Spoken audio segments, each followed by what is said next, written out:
आज देश का जितना भी बहुजन समाज है ना, आज उसके खून खौल रहे हैं। 1 मिनट के अंदर में देश में कोहराम मचा करके छोड़ देगा। और ये चंद मुट्ठी भर जो ये नपुंसक लोग अपने आप को बहुत बड़का तिस्मार खां समझते हैं, इसकी कोई हैसियत और कोई औकात। आप देख रहे हैं जनहित संदेश। मैं भी कुमार आप सभी का स्वागत करता हूं। साथियों, भी मौजूद हूं जहानाबाद में। हमारे साथ बातचीत करने के लिए पास्टर साहब हैं। जिस प्रकार से सर्वोच्च न्यायालय के मुख्य न्यायाधीश BR गवई जी पे जूता फेंक दिया, अब वो देश में चर्चा का विषय बना हुआ है। इसी मुद्दे पे बातचीत करने के लिए हमारे साथ पास्टर साहब मौजूद हैं। चलिए इनसे सीधा बातचीत करेंगे। स्वागत है सर, क्या कहिएगा? बहुत बहुत धन्यवाद। मैंने तो इस बिंदु पर बहुत पहले से ही बता रहा हूं, हम तो हमेशा बताए हैं कि ये जो है अब लोकतंत्र नहीं है। मैं अपने वीडियो में हमेशा बताता हूं कि ये लोकतंत्र अब नहीं है, संविधान नहीं बच गया है। क्या हो रहा है सर देश में? सोचिए कि प्राइम मिनिस्टर मोदी जी के मां को जब किसी ने गाली दिया था तो पूरा जो लोग हैं देश के, वो कहीं ना कहीं सपोर्ट में आ गए थे मोदी जी के। और आज जो है BR गवई पे जिस प्रकार से जूता फेंका गया, कोई भी समर्थन में नहीं दिख रहा है। कोई समर्थन में कहां से दिखेगा? बिल्कुल नहीं दिखेगा। इसलिए कि ये जो ट्रोल आर्मी है, ये जो गुंडे और लफंगे जो लोग हैं, जो देश को बर्बाद करने पर तुले हुए हैं, देश की गरिमा को तार तार करने पर तुले हुए हैं, वे ये दलित चीफ जस्टिस के समर्थन में कैसे आ सकते हैं? ये उनके समर्थन में आएंगे जब कोई धीरेंद्र बाबा जैसा कोई गुंडा, कोई लखेड़ा के बारे में अगर कोई टिप्पणी करेगा तो उनके विरोध में ये उतरेंगे। देखिए, देश में अराजकता का माहौल है। देश को बदलना बहुत जरूरी है, देश की सरकार को बदलना बहुत जरूरी है। जब तक ये होगा नहीं तो अभी तो ये बहुत छोटा सा संकेत है। जस्टिस साहब ने अपनी दरियादिली दिखाते हुए कहा कि मैं उनको माफ कर देता हूं। हम आपको यही बात हमने अपने बाइबल के बारे में भी बताया था कि हमारी बाइबल भी इसी सिद्धांत पर चलती है कि तू क्षमा करो तो तुम्हें क्षमा कर दिया जाएगा। तुम इस दुनिया में है, तुम्हारे साथ कोई अपराध करते तो उनको क्षमा कर दो, तो तुम्हें परमेश्वर क्या करेगा? क्षमा करेगा। गवई साहब बौद्धिस्ट हैं, बुद्ध विचारधारा से आते हैं। उनके अंदर में भी चूंकि बुद्धिस्ट हैं, बुद्धिज्म है, तो उनके अंदर में भी कहीं ना कहीं तथागत गौतम की वो वाणी हमेशा स्ट्राइक करता है और उन पद चिन्हों पर चलते हैं जहां पर सम्यक आचार, सम्यक विचार, सम्यक दृष्टि, बहुत सारी चीज हैं। तो उसमें इन चीजों को भी बताया गया है कि आप क्षमा करो। आपने गौतम बुद्ध का नाम सुना था। जब गौतम बुद्ध जा रहे थे तो उंगलीमाल डाकू से मुलाकात हुई थी। उंगलीमाल डाकू के साथ में गौतम बुद्ध ने किसी भी प्रकार का कोई हथियार चलाने का काम नहीं किया था, लेकिन अपने वाणी के द्वारा क्या किया था कि उंगलीमाल डाकू के इस कृत्य से उसको छुटकारा दिया था। ये बदलाव है, ये प्रेम है। हम किसी चीज को प्रेम से ही जीत सकते हैं, नफरत से नहीं। ये जो नफरती एडवोकेट है जिसने बताया कि हमको इससे धार्मिक भावना आहत हो गई, तुम्हारी धार्मिक भावना ये आहत हो गई सिर्फ इस बात को कहने से। जो CJI साहब ने उस पिटीशन के बारे में जो खजुराहो के संबंध में था, उसमें इन्होंने कहा था कि भाई ये हमारे डिपार्टमेंट की चीज नहीं आती है, तो आर्कोलॉजिकल डिपार्टमेंट का है, आप वहां से जाकर के ही आप ये कीजिए। जब इन्होंने प्रेशर बनाया तो कहा कि भाई अरे हम तो कर नहीं सकते, मेरे बस की तो चीज नहीं है, अब वहां जाओगे नहीं, तो इसलिए ऐसा करो कि अपने विष्णु भगवान से ही कह करके और इसको भाई करा लो। अब सवाल यहाँ ये बात है कि अगर आपके ईश्वर, आपके परमेश्वर के बारे में अगर कोई न्यायिक प्रक्रिया में इस बात का नहीं है, तो जोर जबरदस्ती से तो कोई काम होगा नहीं।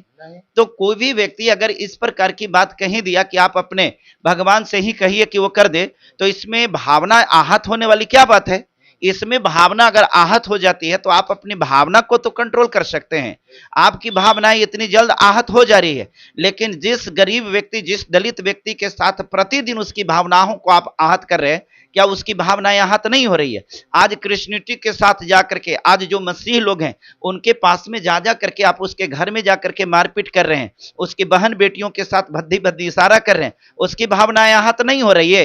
ये कमीना को, कुत्ता को, हरामी को, इसको शर्म नहीं आता है? ये बेशरम का औलाद है, इसको चुल्लू भर पानी में डूब करके मर जाना चाहिए। और उससे भी ज्यादा बेशरम देश का प्रधानमंत्री है जो एक टिप्पणी खाली करता है कि मैं सराहना करता हूं CJI गवई के धैर्य का। बस सराहना करने से हो गया? क्यों नहीं उस पर कार्रवाई का मांग किया? क्यों नहीं कड़ी निंदा किया? मैं कड़ी निंदा करता हूं, भर्त्सना करता हूं, वैसे वैसे लोगों के ऊपर सख्त कार्रवाई होनी चाहिए। कहां गया ये कहां गया शाह? जो गृह मंत्री है, जिसके अंडर में पुलिस है, 4 घंटा तक रख करके उसके बाद में बाइज्जत बड़ी किया गया है। आज देश के अगर सीजेआई अति नहीं है, सुरक्षित नहीं है, तो देश के पब्लिक क्या सुरक्षित है? सीजेआई साहब दरिया दिल दिखला दिए, तो इसी प्रकार से दरिया दिल सबको दिखला दीजिए ना गवई साहब, सबको दरिया दिल दिखला दीजिए कि जो भी आपके पास में मर्डर वाला ये नरसंहार वाला आता है, तो उसको भी आप सबको क्षमा कर दीजिए ना भाई। एक आदमी को जब आप क्षमा कर सकते हैं, तो उन लोगों को हजारों हजार सैकड़ों सैकड़ों जो लोग मर्डर करके जाते हैं, तो उसको कहे लगी आप ये करने जाते हैं? उससे भी तो भाई जितने भी लोग आतंकवादी लोग आता है, उसको भी आप क्षमा कर दीजिए ना। ये आप संवैधानिक कुर्सी पर बैठे हुए, धार्मिक कुर्सी पर नहीं बैठे हुए हैं कि आप बुद्धिस्ट हैं इसलिए आप उसको क्षमा कर दिए। ये आपकी पर्सनल लाइफ की चीजें हैं, आप अपने दैनिक जीवन में कर सकते हैं, लेकिन जिस पद पर बैठे हुए हैं, इस पद पर क्षमा नहीं चलता है। इस पद पर क्राइम के लिए सजा होता है। और आप जो ये बात कहे, तो ये तो आपने क्राइम का बढ़ावा दिया है, इससे क्राइम बढ़ेगी। और एक बात आपको बताते हैं, आज एक व्यक्ति ने किया है, कल ऐसे ऐसे करने वालों की संख्या बढ़ेगी, ऐसे ऐसे करने वालों की संख्या बढ़ेगी। तो सवाल यह है कि गवई साहब ने तो उसको क्षमा कर दिया, तो सजा उसको कैसे मिलेगा? आखिर कौन न्याय देगा गवई साहब को? हाँ, ये बहुत अच्छी बात कहे। एक बात बताइए कि गवई साहब जब उसको क्षमा कर दिए हैं, तो कोई व्यक्ति नहीं है, लेकिन निंदा तो कर सकते हैं ना। आप इस कृत्य को निंदा तो कर सकते हैं ना, देश के प्रधानमंत्री होने के नाते आप कार्रवाई की मांग कर सकते हैं ना, कि नहीं भाई कार्रवाई होनी चाहिए। आप प्रधानमंत्री हैं ना, देश के प्रधानमंत्री को क्या यह फर्ज नहीं बनता है कि ऐसे ऐसे लोगों को के ऊपर कार्रवाई की मांग करें? कोई व्यक्ति ठीक है, कोई व्यक्ति उसको माफ कर दिया कि जाओ मैंने माफ कर दिया, लेकिन आप मांग तो कर ही सकते हैं ना कि नहीं इसको माफ ही नहीं, इसको सजा मिलनी चाहिए है? ये तो आप कर सकते हैं, भर्त्सना तो कर सकते हैं, उसकी कड़ी निंदा तो कर सकते हैं। ऐसा क्यों नहीं किया? दूसरी चीज है, गृह मंत्री को क्या होना चाहिए? एक गृह मंत्री जो देश का नकारा है, ये बेशर्मी है, बेशर्मी की हद को पार किया है। ठीक है, आज देश का जितना भी बहुजन समाज है ना, आज उसके खून खौल रहे हैं। 1 मिनट के अंदर में देश में कोहराम मचा करके छोड़ देगा। और ये चंद मुट्ठी भर जो ये नपुंसक लोग अपने आप को बहुत बड़का तिस्मार खां समझते हैं, इसकी कोई हैसियत और कोई औकात नहीं है। ये चींटी की भांति भी नहीं है, इसको चींटी की भांति मसलने की अगर बात आएगी ना, तो ये बहुजन समाज के लोग उनके चींटी की भांति मसल देंगे। आज इसकी भावनाएं आहत हो रही है, चिंता मत कीजिए, ये वक्त आ रहा है, ये वक्त आ रहा है, इनको खदेड़ खदेड़ करके देश से बाहर किया जाएगा। तेरी भावनाएं आहत हो रही है। जिस समय स्मृति ईरानी दुर्गा के बारे में लेजिस्लेटिव असेंबली में, सांसद भवन में, पार्लियामेंट में जाकर के बोली थी किस प्रकार से कि ये प्रोस्टिट्यूट है, उस समय तेरी भावनाएं कहां गई थी? जिस प्रकार से और अन्य जो हैं, जो मैंने नेता को देखा था कि बहुत सारे नेता है कि बिस्की में ब्रह्मा बसे, ऐसे करके ये कहा था, उस समय तेरी भावनाएं कहां चले गई थी? तेरी भावनाएं पिछवाड़े में घुस गई थी, बेशरम आदमी।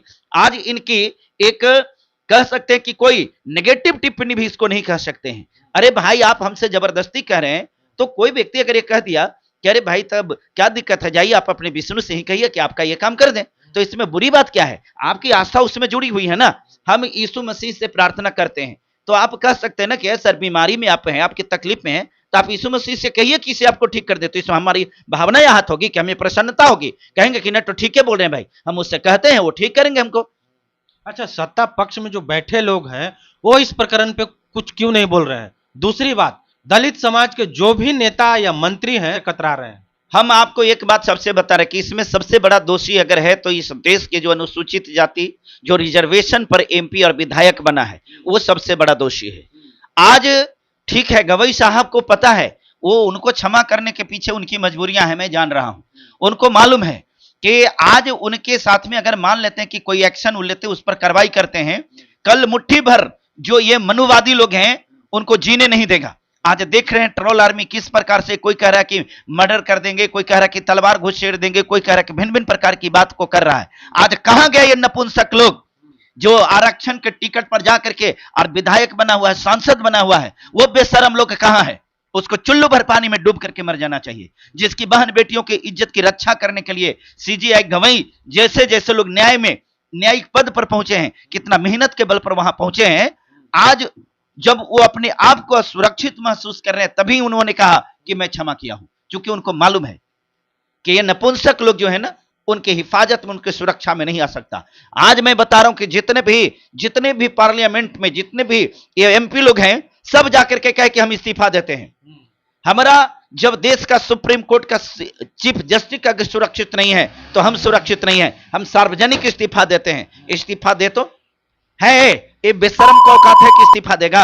ये नालायक हिजड़ा के औलाद को औकात है कि ये देगा? नहीं दे सकता है। ऐसे ऐसे विधायक, ऐसे ऐसे सांसद को जूता खींच खींच करके मारना चाहिए, जूता से मारना चाहिए। इसको, इसकी हैसियत को पता कराना चाहिए। तुम जिस सरकार में हो, जिस सरकार में तुम दलाली कर रहे हो, आज जिसके लिए तुम किस समाज का प्रतिनिधित्व कर रहे हो, किसके लिए तुमको टिकट मिला है, किसके लिए अधिकार मिला है? ये कहीं ना कहीं ये जो है मनुवादी लोगों के साथ मिलकर के अपन बहन बेटियों के साथ में भी एक दिन सौदा करने वाला लोग है। इसलिए बहुजन समाज को जागना पड़ेगा, बहुजन समाज को जागना पड़ेगा। और वैसे लोग जो निश्चित तौर पर आपकी बहन बेटियों की, आपकी जान की, माल की सुरक्षा दे सकता है, वैसे लोगों को ही विधानसभा में भेजिए, वैसे लोगों को ही पार्लियामेंट में। जब तक आप नहीं भेजेंगे तब तक ये काम नहीं होगा। और एक चीज और बता देते हैं, ये एनडीए और इंडिया और ये जितने भी पार्टियां हैं, ये इसके टिकट पर अगर आप चुनाव लड़ रहे हैं तो निश्चित तौर पर जान लीजिए कि आपको कुछ नहीं होने वाला है। आप उसकी दलाली के सिवाय कुछ नहीं कर सकते हैं। आप अपना घर तैयार कीजिए, आप अपना मंच तैयार कीजिए, आप अपनी पार्टी तैयार कीजिए, और जो भी पार्टी है आप अपने लोगों को जिता करके भवन में भेजिए, वो आपके लिए लड़ेंगे, और नहीं तो ये लड़ने वाले आपके लिए नहीं है।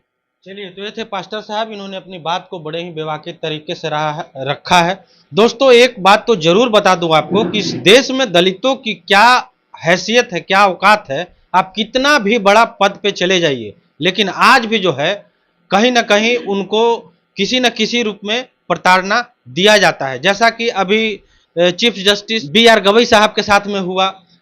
तो पास्टर साहब ने अपनी बात को बड़े ही बेबाकी तरीके से रखा है। ये वीडियो कैसा लगा कमेंट करके आप अपनी प्रतिक्रिया जरूर दीजिएगा। बाकी मिलते हैं किसी दूसरे खबरों के साथ, तब तक के लिए धन्यवाद।